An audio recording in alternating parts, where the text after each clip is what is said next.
নওগাঁর ধামইরহাটে খাসির মাংস বলে কুকুরের মাংস বিক্রির অভিযোগ উঠেছে মঙ্গলবাড়ি বাজারের স্থানীয় এক কসাইয়ের বিরুদ্ধে। এই ঘটনা জানাজানি হলে তোপের মুখে দোকান ছেড়ে পালিয়ে যান অভিযুক্ত ব্যক্তিরা। রোববার সকাল 9:30টায় এই ঘটনা ঘটে।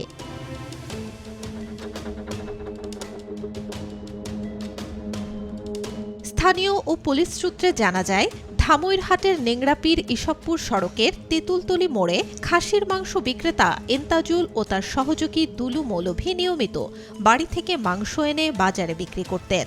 এন্তাজুলের বাড়িতে কুকুর ধরে জবাই করা হচ্ছে স্থানীয়দের মাধ্যমে এমন খবর বাজারে দ্রুত ছড়িয়ে পড়ে।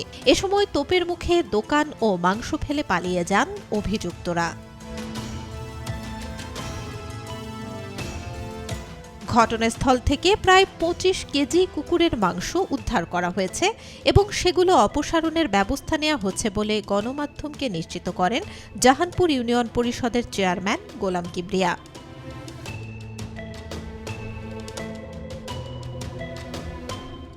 জবাইকৃত কুকুরের মাথা, চামড়া এবং মাংস জব্দ করা হয়েছে বলে ধামইরহাট থানার ভারপ্রাপ্ত কর্মকর্তা মোখলেসুর রহমান গণমাধ্যম কর্মীদের জানান। বলেন, অভিযুক্তদের বিরুদ্ধে আইনি ব্যবস্থা প্রক্রিয়াধীন।